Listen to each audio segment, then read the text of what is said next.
위기가 찾아온 아담의 가정이라는 제목으로 함께 은혜를 나누고자 합니다. 18세기 조선의 후기 학자였던 문인이었던 이덕무라는 작가가 있었습니다. 이분은 서자여서 벼슬을 할 수 없고 독서에 빠져서 책에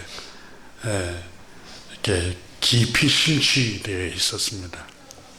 이분의 책 독서에 미친 사람이라는 이 책에 보니까 이 사람은 써놓은 글을 잠깐 제가 소개를 할까 합니다. 먼저 넓은 거리나 큰 길 가운데에도 한가로움이 있다.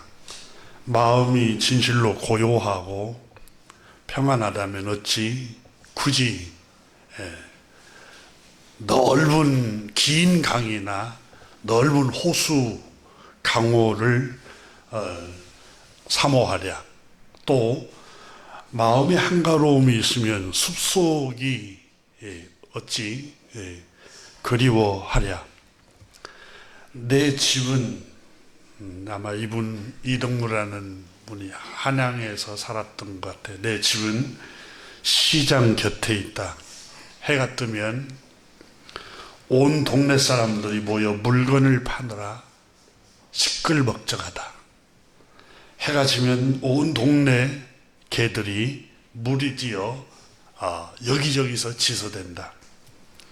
하지만 나는 홀로 책을 읽으며 마음이 평안하다. 마음이 고요하고 한가롭다. 이따가 문 밖을 나서면 달리는 사람은 땀을 흘리고 말 탄 사람은 내달리면 수레와 말은 뒤섞여 복잡하게 오고 간다. 한양거리가 그랬던 것 같습니다. 조선시대에. 하지만 나는 홀로 천천히 걸어간다. 일찍이 소라나무로 인해 나의 마음에 한가로움을 잃지 않으니. 그러니까 세상은 개 짖는 소리, 상인의 소리, 사람들이 오가는 소리, 시끌벅적하지만 자기 마음은 평온함을 유지하고 있다는 점을 이 글에서 드러내고 있습니다. 세상은 소란함으로 인해 내 마음은 한가로움을 잃지 않으니 이는 내 마음이 세상의 어지러움과 환경 때문에 흔들리지 않기 때문이다. 장사하는 사람은 저울 눈에 마음을 빼앗기고 벼슬하는 자는 명예와 이익에 다투고 농사하는 자는 밭 갈고 김 매는 일에 마음을 빼앗긴다. 날마다 생각하는 것이 이와 같은 사람들은 제 아무리 경치가 빼어나고 좋은 동정호에 앉아 있게 한들 두 손 깍지 끼고 끄덕끄덕 졸면서 평소 생각하던 것을 꿈꿀 것이니 어찌 평온함을 한가로움을 누릴 수 있겠는가? 마음의 평정심을 유지할 수 있겠는가? 그러므로 나는 말한다. 마음의 욕심을 버리고 집착하지 않으면 몸은 절로 한가로워진다. 이분은 이 마음이 세상 시끄러움 때문에 흔들리거나 또 마음이 유혹이 되지 않고 평정심을 유지하고 마음을 잘 지킬 수 있었음을 자기 책에 그렇게 고백을 해놓고 있습니다. 오늘 우리 읽으려고 하는 창세기 3장 여러분 같이 한번 보십시다. 창세기 3장에 보면은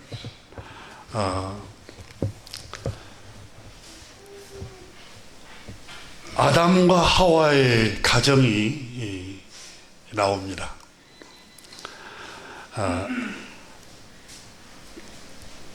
아담과 하와의 가정에 위기가 찾아옵니다. 아,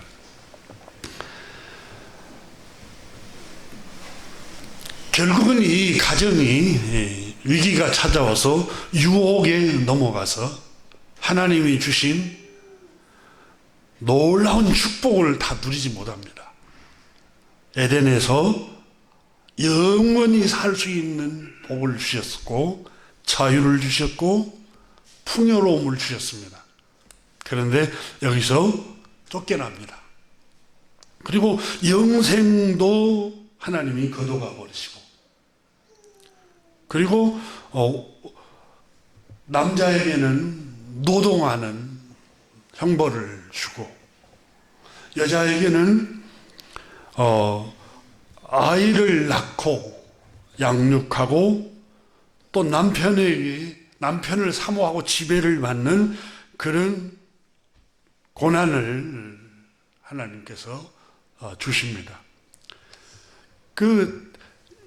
이 가정이 범죄하기 전에는 굉장히 행복했습니다. 오늘 성경을 한번 보십시오. 1절을 한번 보면, 그런데 뱀은 여호와 하나님이 지으신 들짐승 중에 가장 간교하니라. 뱀이 여자의 물에게 이르되 하나님이 참으로 너희에게 동산 모든 나무 열매를 먹지 말라 하더냐. 여러분, 이 가정에 유혹이 들어왔습니다. 뱀이 찾아왔다고 기록을 하고 있습니다. 이 뱀은 이게 의인화되어 있습니다. 의인화. 그러니까 동물을 통해서 의인화되어 있어서 이 아담과 하와 가정을 찾아온 것입니다. 근데 1절에 보니까 이 뱀은 가장 간교하니라, 이렇게. 그러니까 가장 간사하고 간교한 자였다, 이렇게 기록을 하고 있습니다. 지금 아담과 하와를 가정을 무너뜨리려고 찾아온 겁니다. 요한계시록에 보면은 이 뱀을 가리켜서 사탄이라고도 하고 옛 뱀이라고도 하고 마귀라고도 이렇게 표현했습니다. 이걸 에베소서는 불순종 가운데 역사하는 악한 영이다, 이렇게 표현했습니다. 여러분, 육체와 영이 다른 점은, 육체는 물질적으로 눈에 보입니다.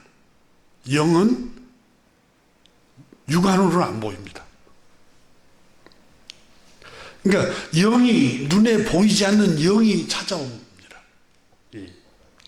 유혹의 영이 아담과 하와 가정에 찾아왔습니다. 이 뱀이 어떤 존재인가? 그러니까 유혹하는 아담과 하와 가정을 무너뜨리려고 찾아온 악한 영이 어떤 자인가를 우리가 알아야 합니다. 우리 가정이 든든히 서가려면 하나님의 말씀을 통해서 우리는 교훈을 삼아야 됩니다. 성경은 우리에게 모든 성경은 하나님의 감동으로 된 것으로 교훈과 책망과 바르게 함과 의로 교육하고 온전케 하기 위해서 이 책이 기록되어 있다고 그랬어요. 그러니까 우리에게 거울로 비춰줘요. 그러니까 거울이라고 그러죠. 하나님 말씀은 거울이에요. 여러분, 내 얼굴에 밥티가 붙어 있고 오물이 붙어 있으면 거울을 보고 정돈할 수 있잖아요. 깨끗하게 관리할 수 있잖아요. 그러니까 내 가정이 무너지기 전에, 불행해지기 전에, 금이 가기 전에 하나님의 말씀을 통해서 거울로 비춰서, 이렇게 하면 위험하겠구나, 이렇게 하면 행복한 가정이 되겠구나, 비춰보는 겁니다.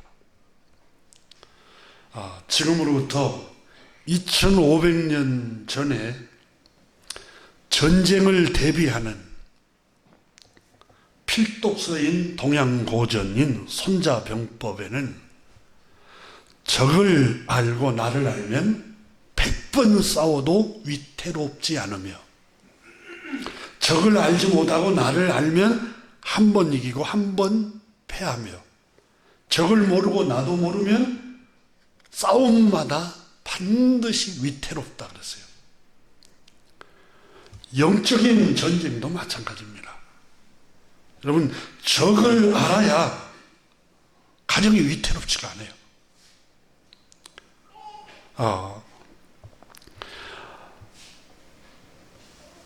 자신과 적에 대하여 잘 알고 있으면 가정이 위태롭지가 않습니다. 그래서 우리는 먼저는 우리가 누구인지를 알아야 합니다. 우리가. 창세기 1장은 하나님의 형상을 따라 하나님의 모습대로 남자와 여자를 하나님께서, 창조주 하나님께서 창조하셨다. 인간은 흙으로 빚으시고 그 안에 영을 하나님이 불어넣으셨다고 창세기 2장에서 우리가 지난 시간에 함께 나눴습니다. 인간은 물질로만 된 존재가 아닙니다. 우리 안에는 영이, 하나님의 영이 들어있습니다. 그러니까 물질로만도 만족할 수가 없고 또 영적인 것만으로도 만족할 수가 없습니다. 왜? 육을 갖고 있기 때문에. 육과 영이 둘 다 여러분 전인격적으로 우리가 충족해야 합니다. 그래서 우리는 먼저 우리를 알아야 됩니다. 우리를. 물질을 아무리 쫓아가고 소유를 해도 우리 영적인 존재이기 때문에 그걸로는 인간은 만족을 할 수 없구나. 풍요로울 수가 없구나. 또 영적으로 우리가 기도하고 수도 생활을 하고 또 영적인 생활만 한다고 해서 인간이 행복하지가 않구나.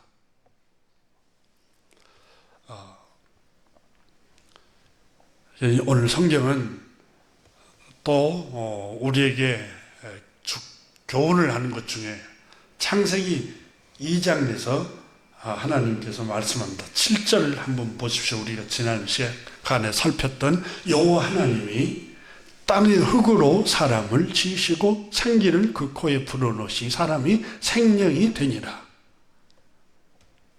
여러분, 육체는 흙으로, 물질로, 흙으로 창조됐어요. 그래서 성경은 우리의 육체를 질그릇과 같다 비유했어요. 질그릇. 질그릇은 여러분 쉽게 말하면 그 쇠로 만든, 스댕으로 만든 그릇하고 질그릇하고 차이점이 뭡니까? 스댕은 아무리 던져도 깨지지가 않잖아요. 질그릇은 조금만 건드려도 금이 가고 이가 나가버리고 깨져버려요. 근데 인간은 연약한 존재라는 거예요. 흙으로 창조, 육체는 우리가 흙으로 창조돼서 인간은 흙으로 지음을 받았기 때문에 질그릇과 같아요. 조금만 잘못 따라도, 조금만 여러분 우리가 위장에 음식을 너무 많이 음식을 넣으면 위가 상하고, 그렇죠? 알코올 성분이 많은 걸 우리 몸에 계속 넣으면 간이 상해버려요. 그러니까 우리 몸은 정말 연약합니다. 조금만 과로하면 금방 여러분 질병에 이렇게 전염이 되고, 참 신비한 게 잠을 조금만 잘못 자도 건강을 잃어버려요. 인간이 얼마나 약한가를 성경은 우리에게 가르쳐주고 있습니다. 육체가. 그뿐만 아닙니다, 여러분. 인간의 우리 마음도 너무 바다의 물결과 같습니다. 파스칼이라는 프랑스의 학자는 인간은 흔들리는 갈대와 같다 그랬잖아요. 자꾸 흔들려요, 이렇게. 누가 말 한마디 하는 것 흔들리고, 전화를 좀 통화했는데도 마음이 흔들리고, 어떤 광경을 보고도 마음이 흔들려요. 여러분, 우리 앞에 가을에 노랗게 든 그 은행잎 단풍을 보고도 마음이 흔들리잖아요. 봄에 피는 새싹이 나오면 또 마음이 흔들리고, 꽃을 봐도 마음이 흔들리고, 인간의 마음이 이렇게 약합니다. 오늘 본문에 나오는 우리 선조 아담과 하와의 가정이 정말 행복한 가정이었어요. 모든 걸 하나님 다 준비해 놓으셨잖아요. 모든 걸 하나님께서 예비해 놓으셨잖아요. 에덴에는 각종 실과가 다 있었습니다. 모든 게 갖춰져 있었어요. 그곳에서 하나님께서 살게 하셨어요. 놀랍죠. 아담이 너무 외로워하고 있을 때 하나님께서 하나님의 형상을 따라서 아담의 갈빗뼈를 취하여 여자를 하나님의 모습대로 창조하셔서 아담 곁에 갖다 주었어요. 가정을 창조한 얘기를 지난 시간에 우리가 2장에서 함께 나눴습니다. 이 아담이 너는 내 뼈 중에 뼈요, 내 살 중에 살이라. 여러분 한번 2장을 보십시오. 2장을 보면은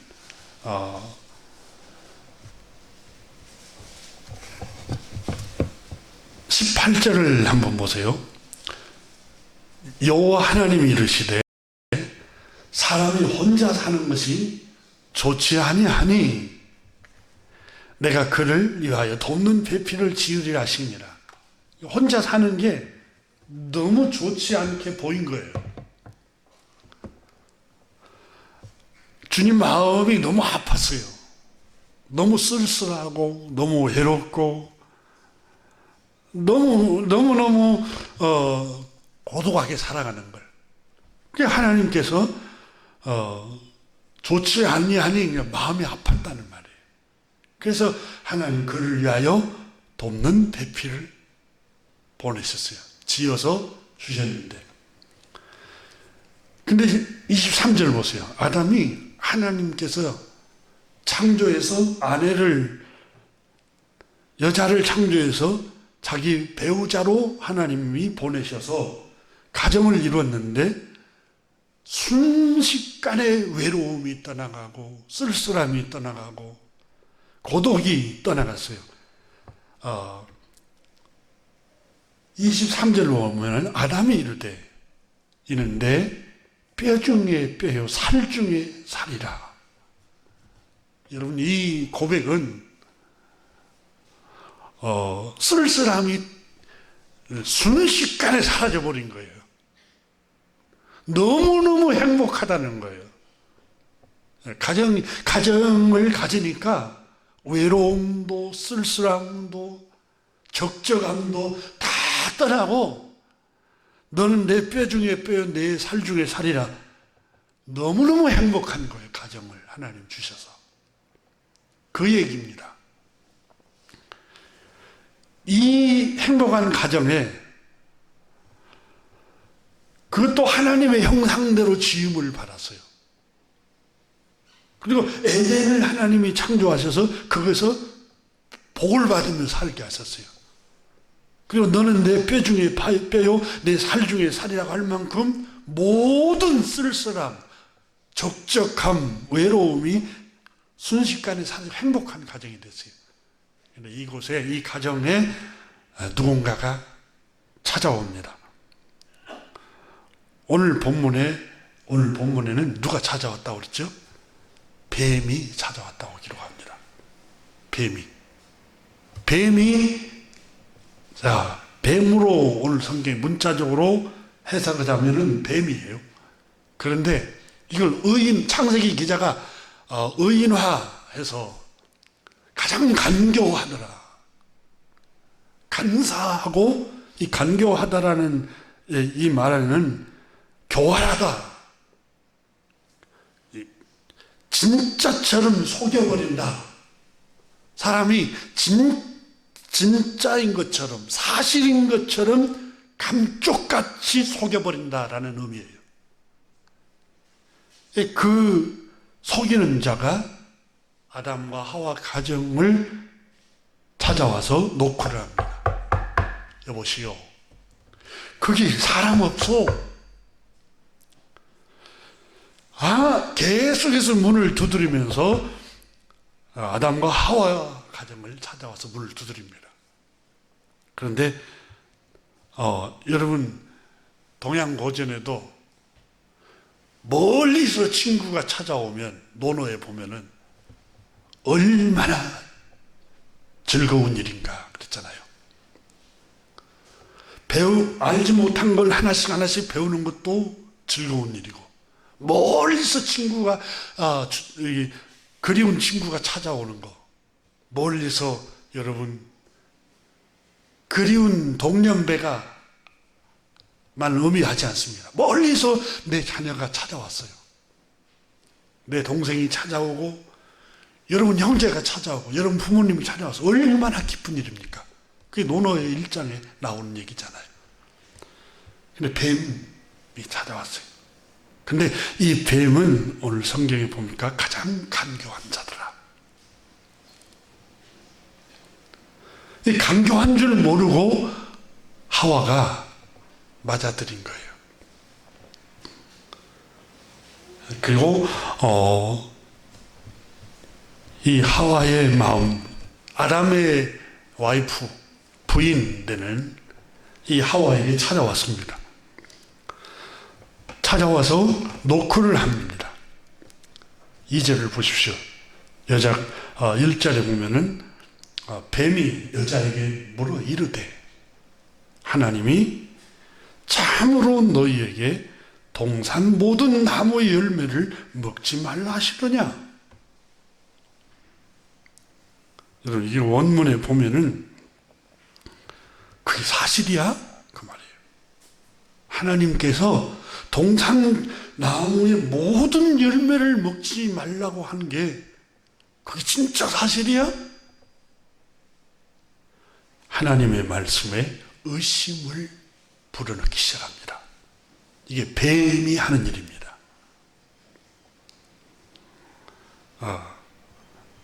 정말 무섭습니다. 뱀이 지금 아담과 하와 가정에 찾아와서 불신을 심기 시작합니다. 불신을. 그러니까 신뢰하지 못하고 믿지 못하게 하는 거예요. 그때 하와의 마음이 흔들리기 시작합니다. 마음이 흔들려요. 자, 이렇게 듣고 있다 보니까 마음이 흔들리기 시작하는 거예요. 결국은 하와의 마음이 흔들려서 가정이 흔들리잖아요.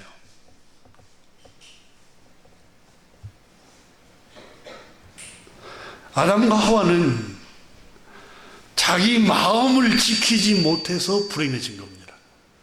우리가 생각할 때 하나님께서 뱀이 유혹을 했지 않습니까? 창세기 3장 1장에 보면은 마귀가 유혹을 해서 그렇습니다. 우리는 그렇게 핑계할 수 있어요. 근데 실제로 하나님께서 동산 서늘한 곳에 나무 그늘에 숨어 있을 때 아담아 하고 찾아왔습니다. 누가 너 어디에 있느냐라고 물으니까 주님 너무너무 두려워서 숨었습니다. 아담아, 너를 두렵게 한 자, 너를 불안하게 하고 너에게 평안을 빼앗아가 버리는 자, 너를 두렵게 한 자가 누구냐? 왜 숨었느냐? 무엇이 너를 그렇게 불안하게 했느냐? 그 말이 그 안에는. 불안하게 그렇게 만들고 누가 너를 두렵게 했느냐라고 묻습니다. 그때 아담이 대답을 하죠. 하나님이 문제입니다. 하나님 당신 때문에 이렇게 불행해졌어요. 나 혼자 사는 게 그냥 놔두시지. 왜 여자를 창조해서 나를 보내셨습니까? 근데 2장에 보니까 보내실 때 얼마나 기뻐했어요. 너는 내 뼈 중에 뼈요, 내 살 중에 살이라고 그렇게 좋아하고 즐거워하다가 자기 마음을, 유혹에 들어오는 마음을 못 다스려서 가정이 흔들리면서 이제 하나님을 원망하고, 하나님께서 지으신 여자 때문에 저 여자 때문에 내가 불행해진 거예요. 여자 때문에. 이렇게 말을 하죠. 근데 이 아담과 하와는 여러분, 자기 마음을 관리를 못해서 위기가 찾아온 겁니다. 다산 정약용 선생이 쓴 여유당전서에 나오는 글을 한번 제가 소개한 적이 있죠. 대체로 천하의 만물이란 모두 지킬 것이 없고 오직 나만은 지켜야 하는 것이다. 자기 형님 집 수호제라는 글을 읽고 나서 저게 무슨 의미지? 문패에 써져 있는 수호제를 보고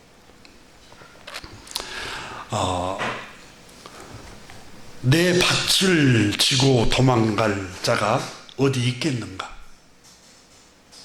밭은 지킬 것이 없다. 내 집을 지고 달아날 자가 어디 있겠는가? 집을 지킬 것이 없다.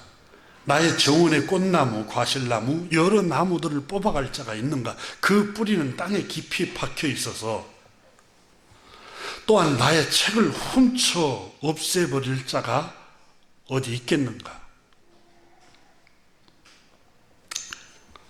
나의 옷과 식량을 도둑질하여 나를 군색하게 할 자가 있겠는가? 도둑이 비록 훔쳐간다 하더라도 한두 개에 불과할 거니 천하의 모든 옷과 곡식을 없앨 수 있겠는가? 그런즉 천하의 만물은 모든 지킬 것이 없다.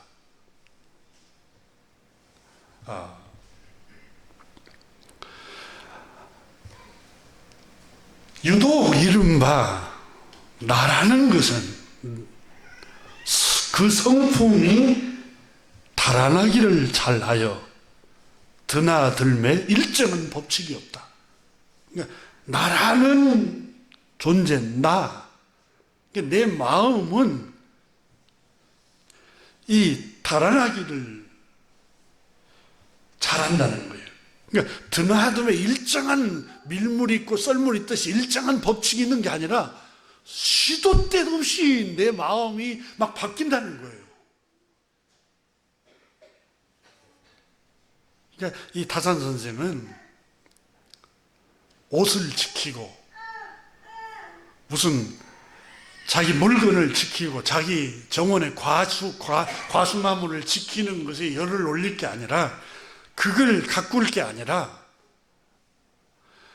나를 지키는 게 가장 중요한데 나를 못 지켜서 내가 이렇게 저 강진까지 귀향을 왔다고 고백을 합니다.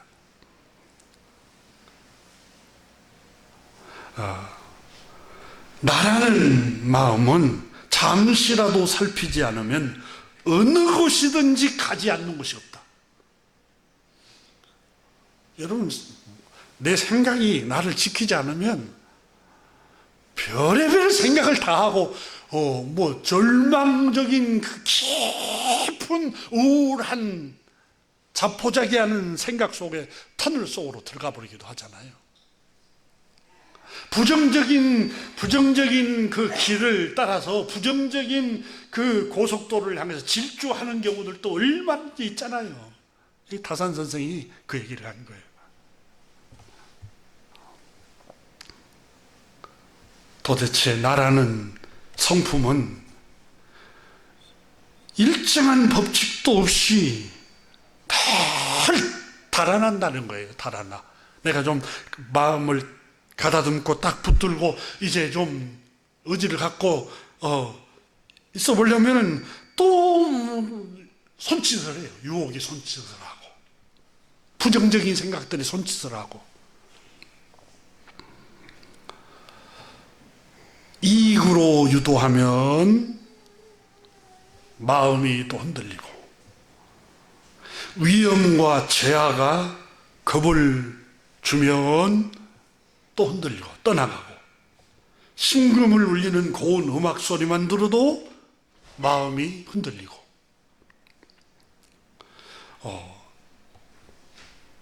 새까만 눈썹에 하얀 이를 드러내는 미인의 요염한 모습만 보아도 마음이 흔들리고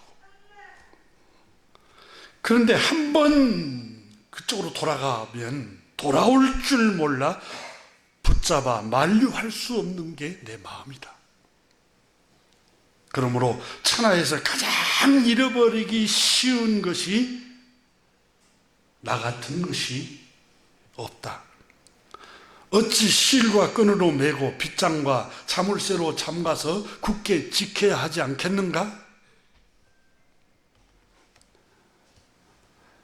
계속해서 자기 마음을 지키라고 얘기를 하면서 그래서 나뿐만 아니라 우리 형님 집의 문패에 수호제라고 써놓은 것도 형님도 마음을 지키기 위해서 저렇게 애썼는가 보다.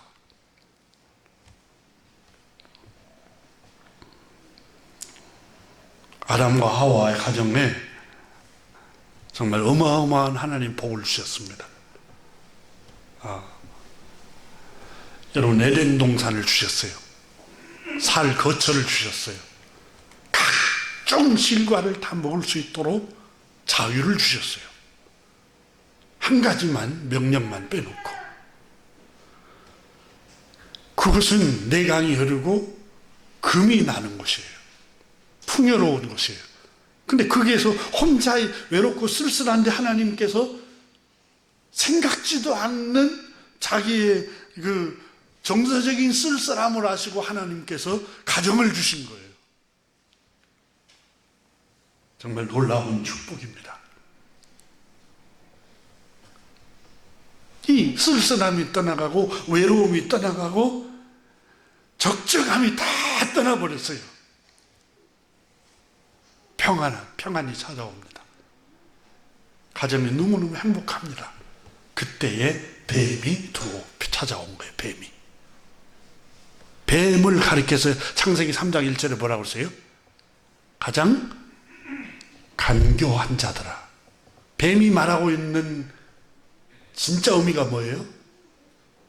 유혹자, 간교한 자가 그 가정, 아담과 하와의 가정을 녹화하기 시작한 거예요.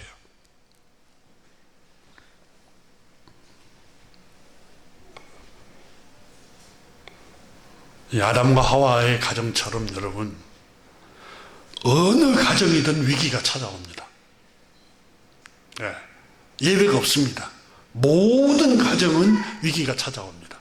시부모 때문에 찾아오기도 하고 남편의 가정적이지 못한 것 때문에 찾아오고 아내의 과소비 때문에 찾아오는 경우도 있고 자녀 문제 때문에 오는 경우도 있고 경제적인 실직되어서 그것 때문에 찾아오는 경우도 있고 여러 문제 때문에 가정의 위기는 찾아오는 경우가 있습니다. 그런데 중요한 것은 여러분 의지가 중요합니다. 뜻이 중요합니다. 뜻이.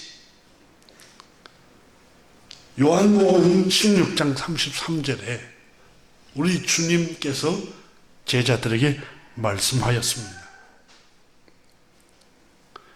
이것을 너희에게 이르는 것은, 이 말씀을 너희에게 하는 것은 너희로 내 안에서 평안을, 평정심을 유지하게 하기 위함이라. 흔들리지 않게 하기 위함이라.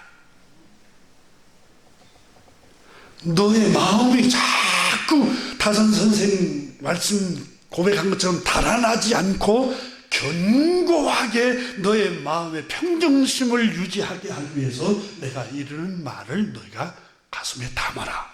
주님 말씀하셨어요.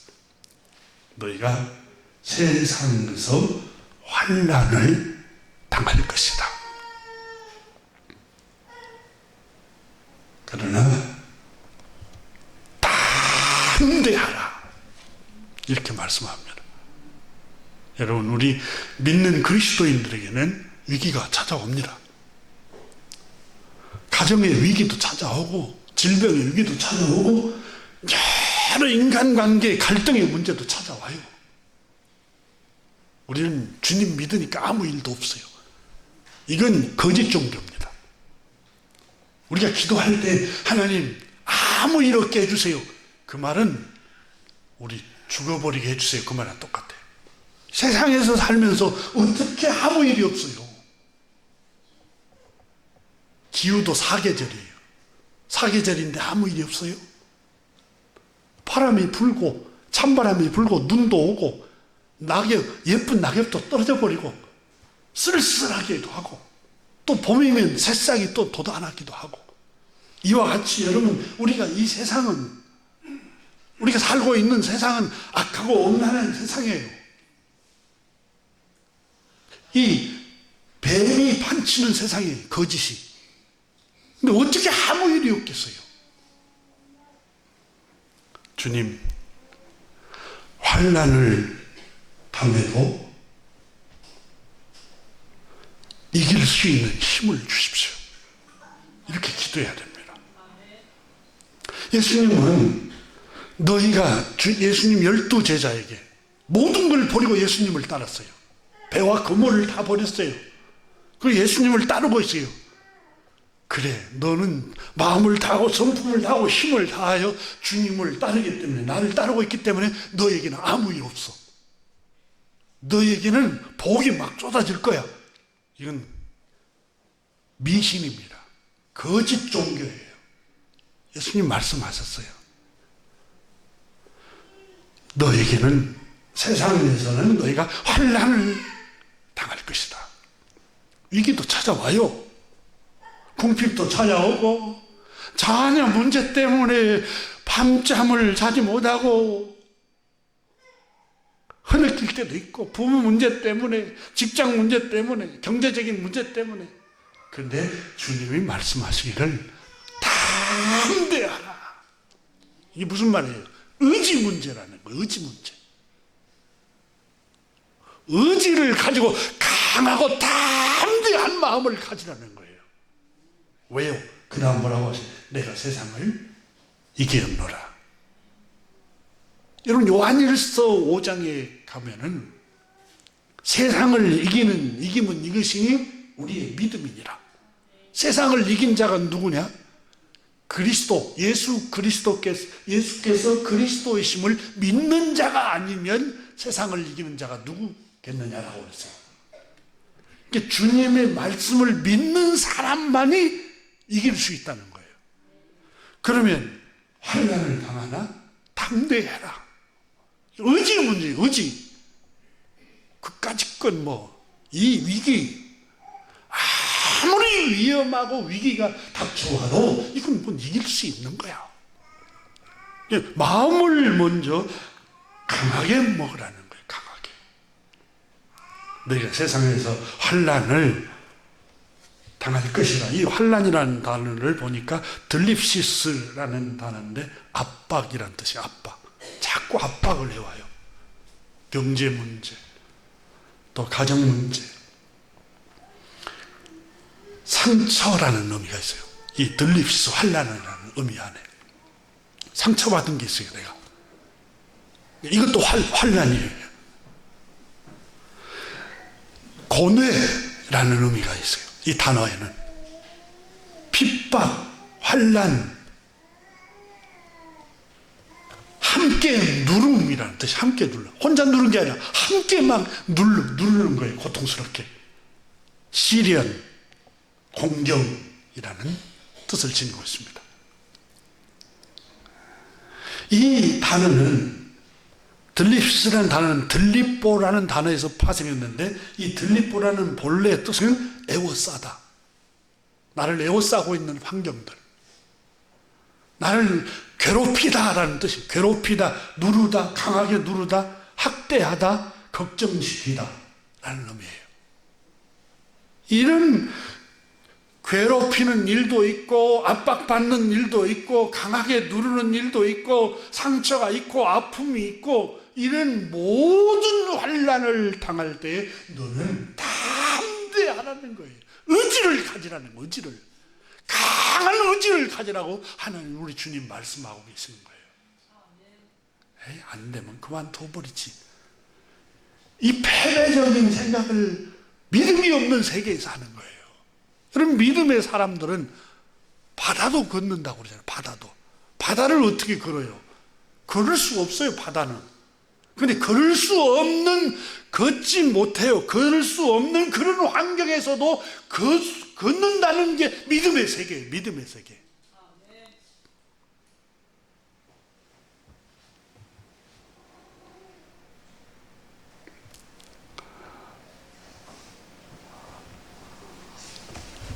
담대하라라는 이 단어, 달세오라는 원문의 달세오, 이 말의 뜻은 매우 용기가 있다, 활기차다라는 단어 뜻입니다. 활기차다가 뭐예요? 의기소침하면 활기차겠어요? 긍정적으로 생각하니까 활기차다는 거예요. 무슨 말이에요? 환난을 당할 때 긍정적으로 생각하라는 거예요. 늘 비관적으로 부정적으로 생각하지 말고 긍정적으로 늘 생각하라는 거예요. 긍정적으로.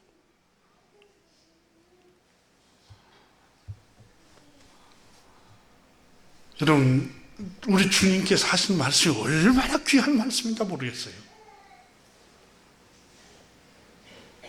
모세는 신명기 8장에서 이스라엘아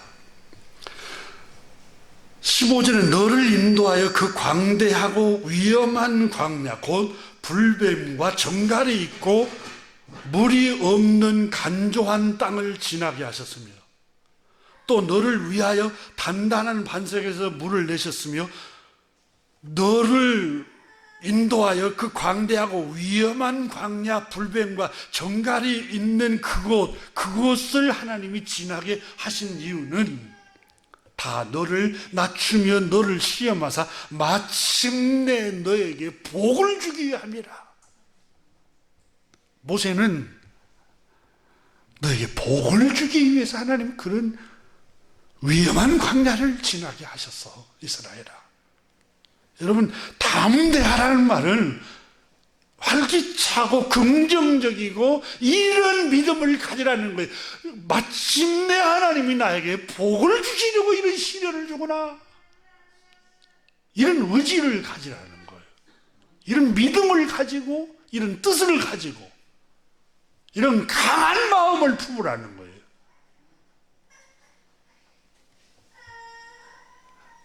내가 겉으로 아멘 할렐루야 강해 그게 아니라 여러분 마음속으로 어떤 시련이 와도 하나님 말씀대로 나는 마침내 복을 받을 거야.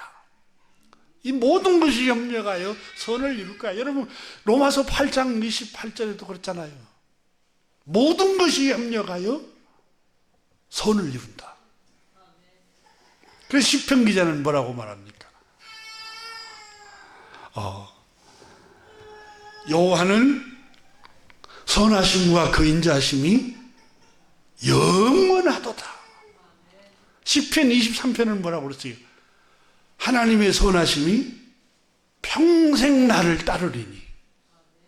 나를 향하신 하나님의 선하심이 변함이 없다는 거예요. 마침내는 하나님 나에게 복을 주실 거야. 이 믿음을 가지라는 거예요. 이런 담대한 믿음을 가질 때에 우리가 시련을 이겨낼 수가 있습니다. 그 성경은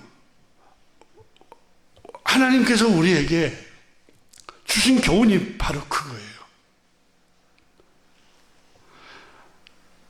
괴로울 때 주님의 얼굴 보라.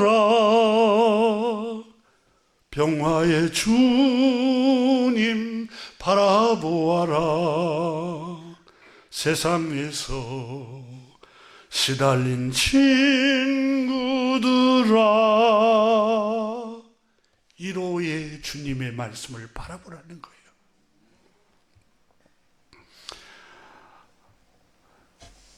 인생의 어려운 순간마다 주의 약속을 늘 생각하면서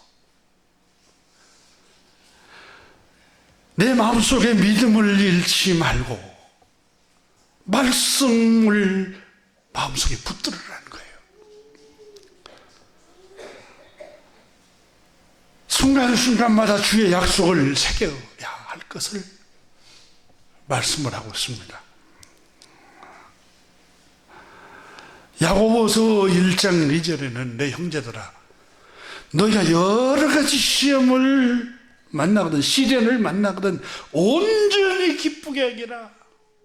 온전히 기쁘게, 온전히 긍정적으로 생각하라는 거예요. 긍정적으로. 여러분, 온전히 기쁘게, 상처받고 또 근심이 있고 불안하고 압박을 받는데 어떻게 기쁘라는 말이에요? 여기서 기쁘라는 말은 긍정적으로 생각하라는 말이에요.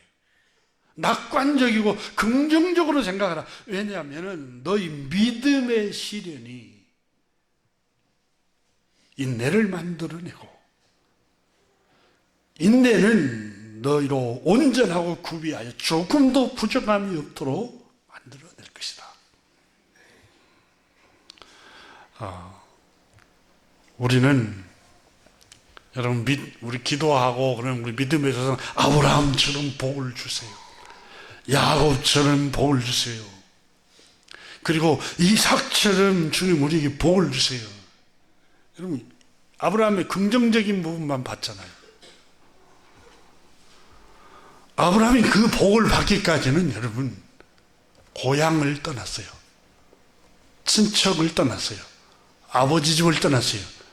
고향, 친척, 아버지 집은 떠나는 게 너무너무 외롭게 살았다는 말이에요.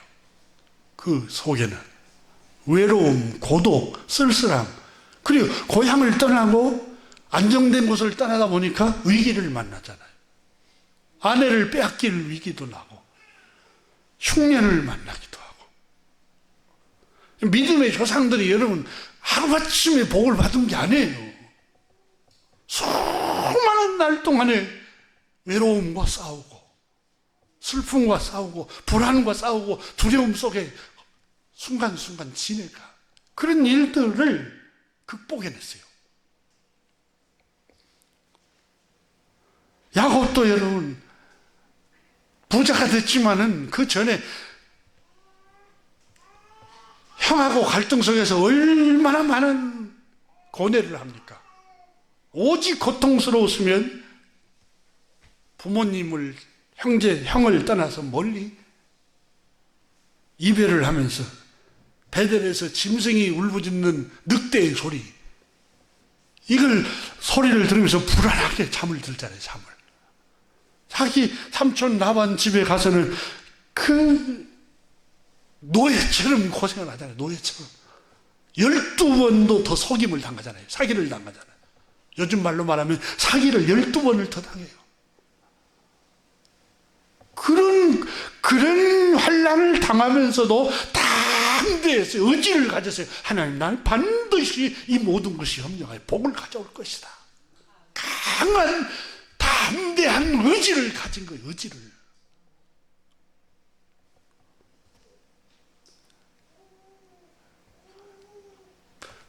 그것 때문에 여러분은 왜 이렇게 실망하고 낙담하고 좌절하고, 얼마나 얼마든지 그걸 다 이겨낼 수 있어요. 극복해낼 수 있고. 문제는 의지의 문제, 내 의지의 문제.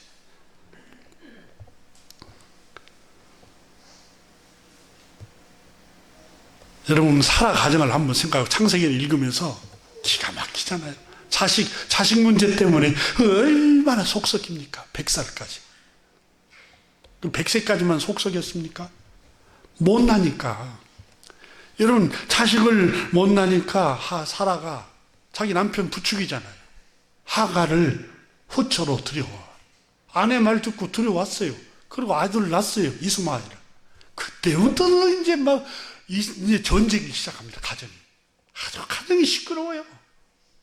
사라하고 사라가 하갈을 멸시하고, 하갈은 자기 남편 통해서 주인 아브라함을 통해서 이스마엘을 낳아서 아이를 못 낳은 사라를 업신여겨요. 갈등이 생기. 아브라함이 여러분 믿음의 조상이지만 얼마나 고통스러워요. 당신의 아들 이스마엘과 또 종을 집에서 내쫓으라. 아브라함이 여러분 얼마나 잠을 못 자고 주님이 기도하는데 주님이 내보내라 그러잖아요.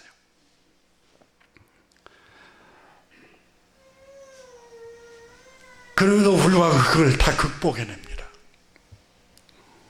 자, 오늘 본문으로 다시 돌아와서 여러분, 뱀은 이 행복한 가정에 찾아왔습니다. 그리고 유혹을 합니다. 창세기 3장 1절에 뱀은 가장 간교하니라 그랬어요. 여러분, 우리가 뱀이 어떻게 사람에게 얘기할 수 있어요? 사람에게 얘기할 수 없어요. 지금 창세기 작가가 여러분 의인화시켜서 지금 아담과 하와를 유혹하는 자를 지금 드러내고 있어요. 자, 뱀이 간교하니라. 이 간교하다는 말을 히브리 말로 아룸이라는 단어를 썼는데, 교활한, 영리한, 약삭빠른, 음흉한, 거짓말쟁이, 속이는 자라는 뜻이에요. 그리고 와서 하나님이 이 동산에 있는 모든 나무의 열매를 먹지 말라고 한 게 정말이야? 사실이야? 하고 의혹을 자꾸 부추깁니다. 의혹을 부추겨요. 겨우 여러분, 하나님께서 아담과 하와 가정을 창조하시고 행복을 주셨어요. 그러니까 외로움이 들어오지 못하는 울타리가 됐어요. 가정은 쓸쓸함, 적적함, 고독함이 들어오지 못하도록 단순간에 다 내쫓고 내 뼈 중에 뼈요, 내 살 중에 살이라고. 여러분, 그 외로움, 적적함, 쓸쓸함, 이런 게 우울함이 다 떠나는 울타리가 되어줬어요. 뭐가요? 가정이. 근데 이 가정에 뱀이 들어와서 이 울타리를 허물려고 합니다. 울타리를 허물려고 하는데 제일 먼저 의심을 부추깁니다. 하나님의 말씀을 의심하도록 부추깁니다. 오늘 성경에 그대로 말씀하고 있습니다. 여러분, 인간관계도 마찬가지입니다. 부부관계도 똑같습니다. 뱀이 자꾸 와서 의심을 부추겨요. 부부도.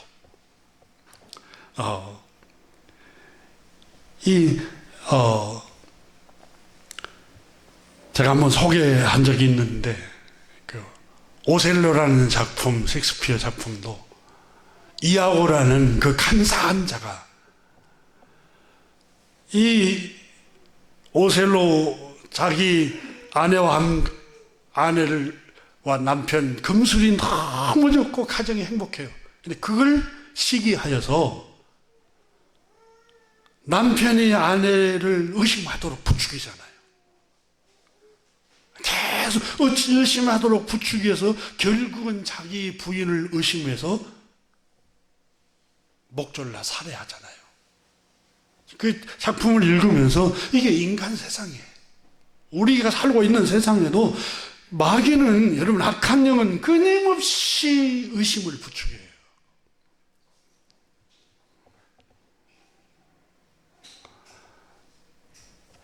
부부관계, 여러분, 신뢰를 못하면, 신뢰하지 못하도록 계속해서 뱀이 와서 유혹하는 거예요. 남편을 유혹하고 아내를 유혹하고, 너 남편 믿어서 안 돼, 너 아내를 믿어서는 안 돼, 그런 일이 있었잖아, 뭐가 있었잖아 하고 온갖 생각을 가지고 와서 생각에 집어넣어요. 여러분, 요한복음 13장 2절에 뭐라고 그랬어요? 마귀가, 악한 영이 예수를 팔려는 마음을, 예수를 팔려는 생각을 가룟 유다의 마음에 넣더라 그랬어요. 그러니까 아까 조금 전에 여러분, 마귀는 눈에 보이지 않는 영이에요. 근데 어떻게 그를 감지해요? 그 악한 영은 여러분, 우리 내 마음 속에 생각으로 집어넣는다고 나와요. 생각으로 들어오니까 이게 분별하기가 굉장히 힘들어요. 그래서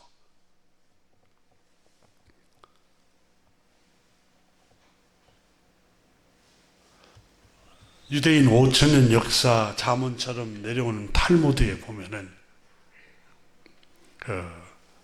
남의 물건을 도둑질하는 사람이 진짜 나쁘다고 그러잖아요. 그런데 도둑 맞은 사람도 나쁘다는 거예요. 도둑질하는 사람이 50%, 도둑 맞은 사람도 50% 책임이 있다고 나와요. 도둑 맞도록, 그게 탐심을 품도록 도둑에게 여지를 보여줬기 때문에 나쁘다는 거예요.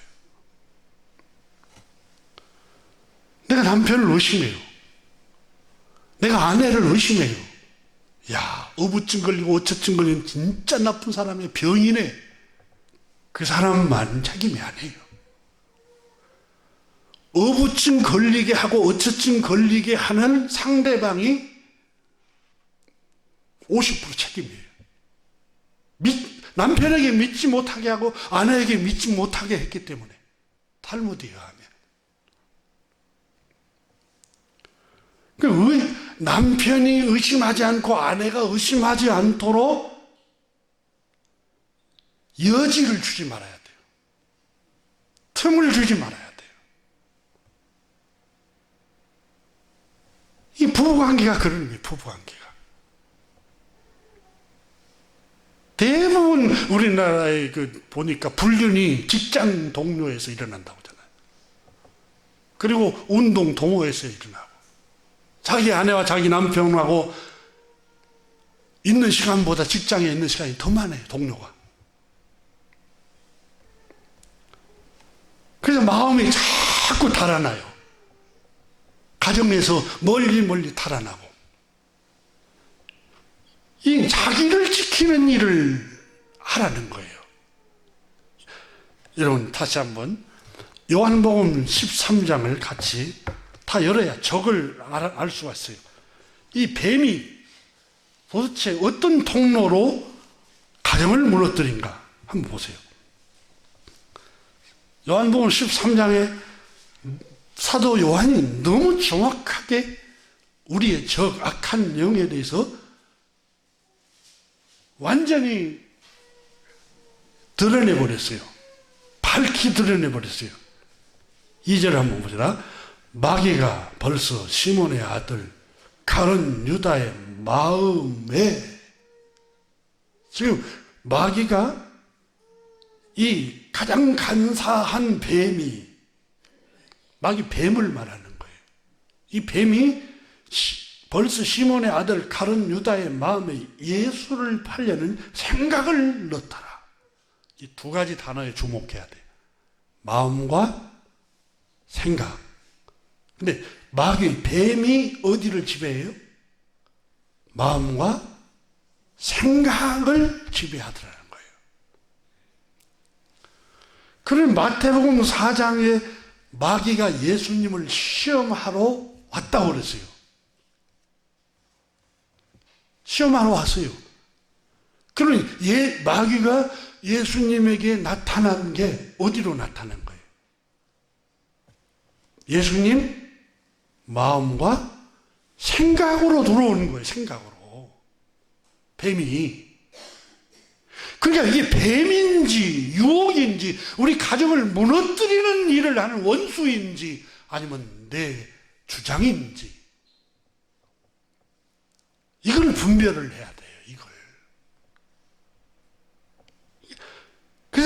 그래서 여러분 우리 선조들 또 우리보다 일찍 살았던 선조들이 그리고 또 잠언 4장이 그러잖아요. 무릇 지킬 만한 것보다 더욱 가장 지켜야 할 게 우리의 마음이다. 왜냐하면 생명의 근이 살고 죽는 것이 마음에서 나온다. 우리 속담도 그러잖아요. 호랑의 굴에 들어가도 죽을 곳에 들어갔어요. 정신만 똑바로 차리면 살아남을 수 있다. 의지를 갖고 담대한 마음을 가지면 이겨낼 수 있어요. 오늘 성경은 지금 사단이 지금 하와의 마음속을 놓고 한 거예요. 아담과 하와의 마음속에 들어와서 자꾸 이게 사실일까? 의심이 되는 거예요. 의심이야. 하나님 말씀이 의심이 되는 거예요. 그러면 오늘 성경이 주는 여러분 놀라운 교훈이 있어요. 뱀은 가정을 무너뜨리려고 들어옵니다. 부부관계를 무너뜨리고 여러분 가정이라는 담이 얼마나 안전한 담인가 몰라요. 외로움도 없애주고 쓸쓸함도 없애주고 내가 여러분 남편에게 매있고 아내에게 매있으니까 이 정도 그래도 경건하게 사는 거예요. 매여있지 않으면 얼마나 자유분방하게 살겠어요. 결혼이라는 제도, 가정이라는 하나님의 놀라운 선물은 때로는 여러분 나의 욕망을 절제시키고 나의 욕정을 절제시키고 나를 자유롭게 못하는 것 같아도 그게 얼마나 나의 영혼을 안전하게 만드는 하나님의 놀라운 선물인가 모릅니다. 놀라운 선물이에요. 그게 부자연스럽고 부자유하고 얽매이고 그리고 얼거에 모인 것처럼 느낍니까? 절대 아닙니다. 그것이 우리의 영혼을 지키고 내 영혼을 지키고 있는 쇠사슬의 자유함이에요. 여러분 보세요. 내가 남편이 없고 아내가 없어 보세요. 어떤 여자 어떤 남자에게 다 자유해요. 근데 여러분 그리고 방탕해요. 남편과 아내에게 매 있다 보니까 자유해요. 또 다른 여자 다른 남자에게 다 자유해요. 왜? 어떤 면에서요? 유혹이 안 와요. 유혹이. 왜? 나는 남편이 있고 가정이 있고 아내가 있다는 그 매임 때문에 오히려 오늘 성경은 우리에게 여러분 교훈한 것 중에 하나가 가정을 무너뜨리고 엿보는 세력이 있다는 거예요. 그게 뱀이에요. 간사한 자. 다음 주에 계속해서 이 말씀 한 주 더 나누겠습니다. 사랑하는 교회 여러분, 다른 건 다 몰라도 여러분 마음을 지키도록 기도하십시오. 그리고 오늘 어디를 가든지 간에 여러분이 여행 중에 있든 출장 중에 있든 어떤 일을 하든지 간에 오늘은 내 마음을 지켜야지. 순간순간 여러분 내 마음을 지키려고 여러분 생각을 하고 하나님 말씀으로 여러분 마음을 꼭 붙드시기를 주의 이름으로 축원합니다. 그리고 의지를 가지세요. 극복해낼 수 있다고 기도하겠습니다.